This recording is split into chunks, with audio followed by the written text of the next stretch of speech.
Nossos repórteres mostram a operação de retirada de um barco encalhado na praia do Santinho, norte da ilha.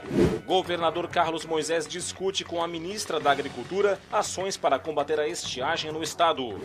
Polícia Civil investiga a morte do irmão do meio-atacante Tyson do Internacional de Porto Alegre, que ocorreu em Florianópolis.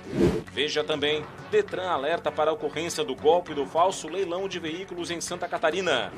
E ainda, no esporte, Avaí empata fora de casa e garante vaga na segunda fase da Copa do Brasil. Está no ar o Band Cidade com Rodrigo Cardoso.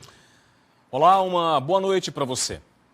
O Band Cidade começa hoje com o barco que está encalhado na praia do Santinho, norte da ilha, desde o último domingo. A repórter Ana Cristina Machado acompanhou hoje pela manhã os trabalhos de retirada da embarcação. 2 máquinas estavam trabalhando na manhã desta quarta-feira para ajudar na retirada do barco, que ficou encalhado na praia do Santinho. A embarcação pesqueira, mais que vencedor, ia em direção a Itajaí, litoral norte, quando bateu em pedras, na Ponta das Aranhas, durante o trajeto. De acordo com a Polícia Militar Ambiental, o piloto navegou até um local mais perto da praia, onde a embarcação encalhou para conseguir se salvar. 3 pessoas estavam a bordo e conseguiram sair sem ferimentos. Também não houve vazamento de óleo ou combustível no mar. A embarcação segue encalhada aqui na Praia do Santinho, mas agora ela já está bem na beira do mar. O próximo passo agora é trabalhar para trazer essa embarcação até a faixa de areia. De acordo com o superintendente da Pesca, Maricultura e Agricultura da capital, os trabalhos começaram na segunda-feira e devem continuar nos próximos dias. A gente fez a execução desse serviço o mais rápido possível.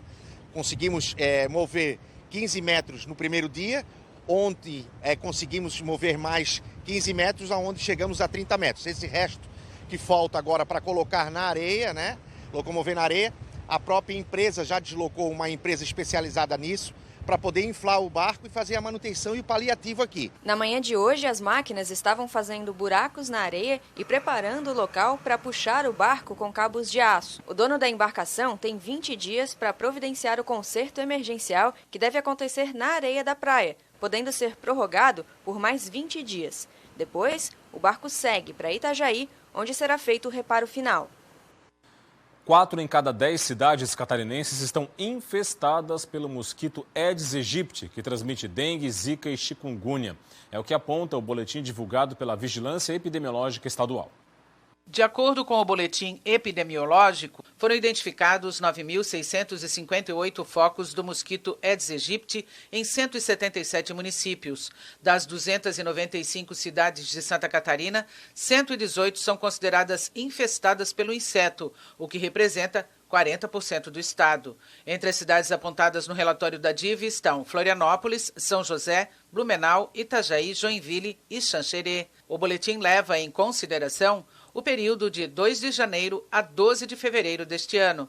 Nesta mesma época, em 2021, foram identificados 12.240 focos em 164 municípios, o que representa uma redução de 21,1% no número de focos detectados. A fêmea do mosquito Aedes aegypti pode transmitir doenças como dengue, chikungunya e zika vírus. Em Santa Catarina, são 92 casos confirmados de dengue, 21 casos suspeitos de chikungunya e 7 casos suspeitos de zika vírus. Até agora, foi registrada uma morte causada pela dengue, um homem de 40 anos do município de Criciúma, no sul do estado.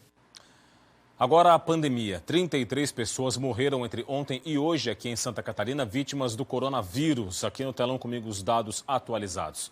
21.276 pessoas morreram desde o começo da pandemia aqui no estado. Foram 5.481 casos novos nas últimas 24 horas. O total agora é de 1.598.982, com 1.550.300 pacientes recuperados da contaminação.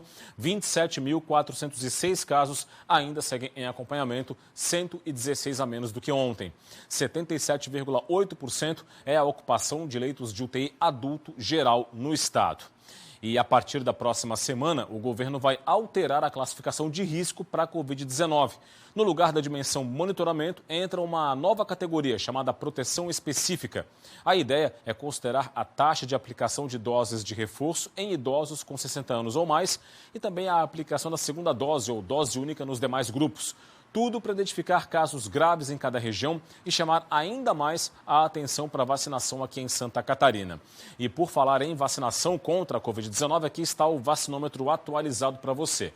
13.295.000 doses aplicadas até o momento aqui no estado, com uma dose 83,56% dos catarinenses, com o esquema primário completo, 2 doses ou dose única 76,07% e até agora 1.672.637 doses de reforço foram aplicadas aqui no estado, o que equivale aí a 30,01% da população com mais de 18 anos. E ainda sobre vacinação, a Secretaria Estadual de Saúde reforça, mais uma vez, a importância da dose de reforço para a prevenção de casos graves de Covid-19. A repórter Ana Cristina Machado tem as informações. Olá, Rodrigo, uma boa noite para você. Santa Catarina tem se destacado, sim, na questão da vacinação contra a Covid-19, né? Mais de 76% da população catarinense está com o esquema vacinal completo, ou seja, foram pessoas que receberam as 2 doses da vacina ou então aquela vacina de dose única. Mas a preocupação fica com a dose de reforço, a terceira dose. O governo do estado alerta, então, a importância de as pessoas irem receber a dose de reforço, porque ela ajuda a evitar sintomas mais graves da doença. Isso, inclusive, vale para os idosos, fica um alerta para os idosos, porque cerca de 380 mil pessoas que têm 60 anos ou mais também não foram procurar a sua dose de reforço. Isso representa 35% da população idosa de Santa Catarina, que ainda está em risco de ter algum sintoma mais grave da doença. Por que o governo do estado faz esse alerta? Porque hoje, 80% da população que está internada em leito de UTI com Covid-19 não receberam a terceira dose de reforço. Então, 80% não recebeu a terceira dose da vacina contra a Covid-19 e está em leito de UTI. Então, o governo do estado alerta. A terceira dose é importante, evita sintomas mais graves da Covid-19. Ana Cristina Machado, para o Band Cidade. E logo mais depois do Band Cidade tem o Jornal da Band. A Joana Trepto chega agora com as informações, os destaques da edição de hoje. Confira. Olá, boa noite. Daqui a pouquinho tem Jornal da Band. Vamos aos destaques de hoje. A Ucrânia declarou emergência com iminente entrada de tropas russas no território. Na ONU, o chanceler disse que o país merece ajuda porque se desfez das armas nucleares em nome da paz. A Justiça suspendeu o julgamento que pode limitar a cobertura dos planos de saúde e prejudicar conveniados. E aumentou a procura por pacotes de viagens. Feriadões do Carnaval, Páscoa e Tiradentes aquecem o turismo, o que é super importante para a retomada da economia depois de tanto tempo sofrendo as consequências da pandemia. Todos os detalhes a partir das 7h20 no Jornal da Band. Tá certo, Joana. Agora é hora da política no Band Cidade. Política é assunto para o Roberto Azevedo. Tudo bem, Roberto? Boa noite. Boa noite, Rodrigo. Boa noite a você que nos assiste. Tem novidades sobre aquela história, a polêmica do ICMS, redução de 7% para 3% para bares e restaurantes, é isso? O presidente da Assembleia, Moacir Sopelso, do MDB, começou a agir. E começou a agir corretamente. Depois da decisão da Comissão de Constituição e Justiça, que simplesmente manteve a derrubada do veto, não chegou ao plenário por uma decisão do presidente da casa. Chamou o líder do governo, José Milton Schaeffer, do PP, chamou o presidente da CCJ, Milton Obos, do PSD, alguns outros deputados e o secretário da Casa Civil, Heron Giordani. E o que vai ser alinhavado agora é que o secretário da Fazenda, Paulo Eli, apresente outro tipo de formatação. Porque dentro daquela história não estão só as bebidas e os alimentos. Está, por exemplo, a questão da isenção sobre a farinha de trigo e também sobre a transferência de bens. O assunto é muito mais complexo do que parecia. Como os efeitos da lei só começam em abril, o deputado Moacir Sopelso acredita que o governo possa apresentar alguma coisa para evitar a votação até o dia 15. E aí sim votar um novo processo. Agora um parênteses. Você bateu a cabeça? Está com concussão? Tem algum problema físico que o impede de raciocínio lógico? Pois então, olha essa foto. Roda aí, Jackson. Você não está vendo uma miragem, não. Ex-deputado Gelson Merizio, presidente da Assembleia, tradicionalmente aliado com a direita, apresentou hoje apoio ao presidente Lula lá no Instituto Lula em São Paulo. Vai defender a Frente Democrática. Merizio votou e fez campanha por Jair Bolsonaro em Santa Catarina em 2018. E depois a gente acha que é ruim quando as pessoas dizem que em política não há coerência. Daqui a pouco eu volto aqui no Band Cidade. Para falar da estiagem, 125 cidades catarinenses já decretaram situação de emergência por causa da seca. Hoje o governador discutiu o assunto em Brasília com a ministra da Agricultura. No encontro em Brasília, Carlos Moisés da Silva apresentou para a ministra um panorama da situação atual do estado, com as dificuldades enfrentadas pelos municípios, e pediu apoio do governo federal para minimizar os danos provocados pela falta de chuva. A ministra da Agricultura, Tereza Cristina, afirmou que conhece a situação do setor agropecuário catarinense e falou sobre o que pode ser feito para auxiliar Santa Catarina e os demais estados prejudicados pela seca. Uma boa notícia hoje é que nós devemos reabrir aí os créditos do Plano Safra para os produtores rurais. Espero em breve, governador, ter notícias boas para todos que estão aí nos esperando com as medidas que o governo federal vai tomar, com certeza, para atender todos esses que passam por esse período aí tão sofrido da estiagem. De volta aqui o Roberto Azevedo. Roberto, foi muito parecido esse discurso aí com a fala da ministra quando esteve em Chapecó, esteve no Rio Grande do Sul, ou seja, muito vazio o discurso, né? Pouco a oferecer. Dia 13 de janeiro. 13 Exatamente. de janeiro. Então, quer dizer, vamos dizer o seguinte, só faltou uma frase para a Tereza Cristina repetir tudo o que ela disse quando esteve em Santa Catarina. Não fiquem nervosos, vai chover. Fecha aspas. Ela disse isso. Ela disse isso quando esteve aqui. Então, quer dizer, não tem novidade. Apresentar um projeto para liberação de créditos do Plano Safra, que onera o produtor rural, que tem que de novo voltar a estaca zero, não é justo. Sabe quem é que está injetando dinheiro para tentar resolver esse problema da crise hídrica? É o governo do estado. Mais solo e mais água é o nome do projeto. Olha, não dá para entender. Sinceramente, não dá para entender. Parece que estão brincando com a galinha dos ovos de ouro, que é o agronegócio. A agropecuária, a agricultura e a pecuária. Estão brincando com Santa Catarina, que é um celeiro do Brasil. E depois vem dizer que o Estado tem prioridade. É melhor acabar por aqui, porque não há argumento que sustente isso. Dito isso, um grande abraço e até amanhã. Até amanhã, Roberto. A Assembleia Legislativa divulgou um calendário especial de sessões para 2022, ano de eleição. Os deputados decidiram cancelar o recesso parlamentar do meio do ano. Pelo cronograma, além das atividades plenárias regimentais, a cada semana, a partir de 6 de abril, uma sessão a mais vai ser realizada pela manhã, com dias alternados entre terça e quarta-feira. As sessões a mais vão ocorrer nos dias 6, 12, 20 e 26 de abril, 4, 10, 18 e 24 de maio e 1º, 7, 15, 21 e 29 de junho. O recesso de 30 dias em julho foi cancelado. Em agosto, não haverá sessões ordinárias nos dias 2, 3, 4, 30 e 31. E em setembro, não haverá sessões nos dias 1º, 6, 8, 20, 21, 22, 27, 28 e 29, para que os deputados possam participar das campanhas eleitorais.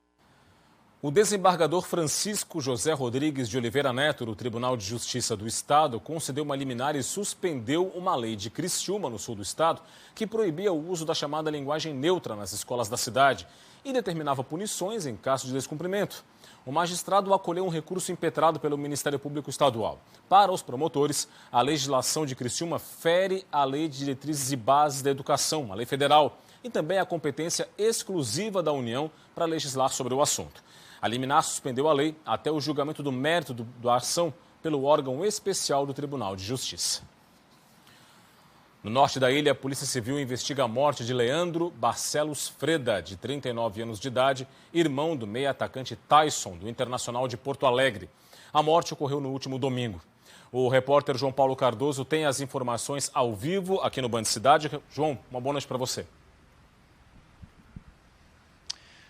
Oi, Rodrigo. Boa noite a você, boa noite a todos que acompanham o Band Cidade. O caso ocorreu no bairro Canasvieiras. Leandro Freda, teria invadido o condomínio por volta das 8h30 da noite deste domingo. Testemunhas relataram que ele parecia estar fora de si e que também tentou abrir 3 portas dos apartamentos ali e chegou a invadir o apartamento de uma senhora. A polícia militar foi acionada, só que quando chegou no local, encontrou Leandro imobilizado por 3 pessoas já sem vida. A Polícia Civil abriu inquérito para investigar o caso e trata o ocorrido como homicídio culposo. Vamos ver o que disse sobre este caso a delegada Carolina Surita. Acompanhe. Os envolvidos desse caso, eles se apresentaram espontaneamente na Central de Plantão Policial do Norte da ilha, no mesmo dia, sendo ouvidos pelo delegado de polícia plantonista e liberados em seguida. A ocorrência, então, foi encaminhada para a 7ª Delegacia de Polícia da capital. Nós instauramos um inquérito policial para dar continuidade às investigações. Estamos fazendo a análise das câmeras de vídeo monitoramento, ela se encontra com a nossa equipe de investigação. Também estamos fazendo outras oitivas e no aguardo do encaminhamento dos laudos periciais pela Polícia Científica. O corpo de Leandro foi sepultado na cidade de Pelotas, no Rio Grande do Sul, que é a cidade natal da família. Leandro Freda era irmão do meia atacante Tyson do Internacional de Porto Alegre. Tyson fez uma manifestação nas redes sociais, ele fez um post lamentando a morte do irmão. O Internacional de Porto Alegre também se manifestou nas redes sociais lamentando a morte do irmão de Tyson. Rodrigo, a gente continua acompanhando esse caso aqui, acompanhando o desenrolar e vamos dar tudo aqui também no Band Cidade e nos outros jornais aqui da TV BV. Eu volto contigo aí no estúdio do Band Cidade. Obrigado, João Paulo, pelas informações. Uma boa noite para você. A Polícia Federal deflagrou hoje a primeira fase da Operação Inclementer. A ação investiga um esquema de desvio de dinheiro público na concessão do auxílio emergencial na Serra Catarinense. Os policiais cumpriram um mandado de busca e apreensão em Lages. Documentos foram apreendidos para instrução do inquérito.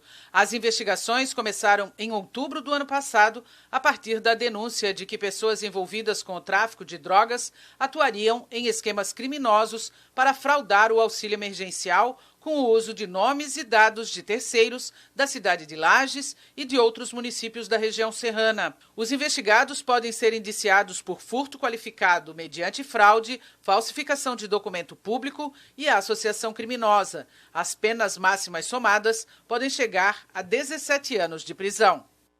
Em São José, na Grande Florianópolis, a Polícia Civil, melhor dizendo, a Polícia Militar, apreendeu hoje 24 quilos de cocaína. A droga estava em uma mala com senha no interior de uma barbearia na Avenida das Torres, bairro Real Parque. Os policiais chegaram até o local após uma denúncia de que um homem com mandado de prisão em aberto estava na barbearia. 2 pessoas estavam no local no momento da abordagem. Uma delas assumiu a posse dessa droga aí. Os presos e a cocaína foram encaminhados para a delegacia. E começou hoje na SC 412, entre as cidades de Itajaí e Gaspar, a utilização de drones para a fiscalização de ultrapassagens perigosas. O trabalho de fiscalização vai ser feito pela Polícia Militar Rodoviária. Placas de sinalização advertem os usuários sobre o monitoramento aéreo do trecho. Nas primeiras horas de uso do drone, já foi possível constatar uma série de ultrapassagens indevidas em locais onde a manobra é proibida, porque favorece a ocorrência de acidentes frontais, grandes responsáveis de mortes no trânsito. E por falar em trânsito, o Departamento Estadual de Trânsito, o DETRAN, faz um alerta. Está cada vez mais comum a ocorrência de golpes que envolvem falsos leilões de veículos ou de motos. É bom ficar atento, olha só.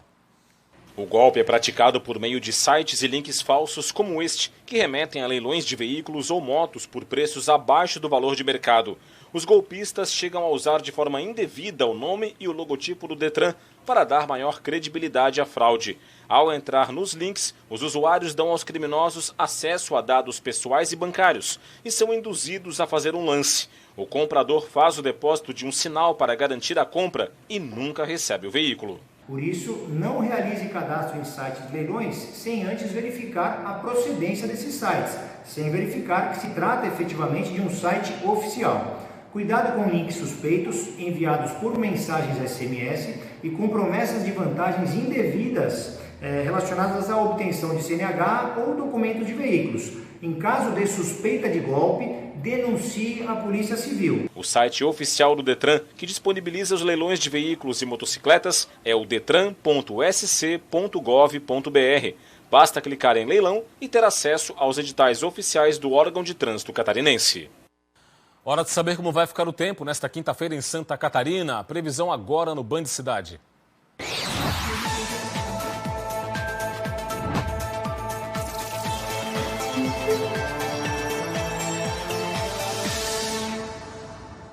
O sol vai predominar em Santa Catarina nesta quinta-feira. À tarde e à noite tem aumento de nuvens e pancadas de chuva típicas de verão, isoladas e passageiras, com menor chance para o litoral.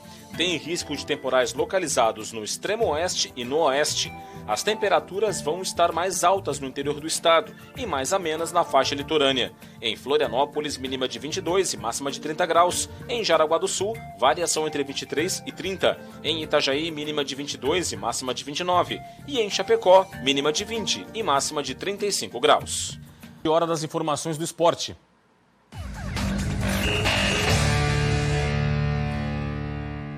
Copa do Brasil, o Figueirense carimbou o passaporte para a segunda fase da competição. O time da capital empatou ontem sem gols com o Lagarto no Sergipe e enfrenta agora Asa de Arapiraca ou Cuiabá na segunda etapa. Também ontem o Avaí se classificou para a sequência da competição. A equipe catarinense empatou com a URT em Patos de Minas, lá em Minas Gerais. Veja os gols. No estádio Zama Maciel, em Patos de Minas, o Avaí saiu na frente. Bola na área da URT. Muriqui pega a sobra de frente para o goleiro e manda para as redes.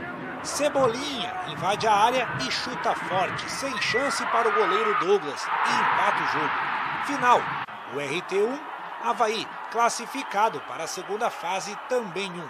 Com a classificação, o time catarinense garantiu uma premiação de mais de 2 milhões de reais. Obviamente, hoje o mais importante era o resultado, era a classificação. O adversário do Avaí na próxima fase vai sair do confronto entre o Ceilândia e o Londrina.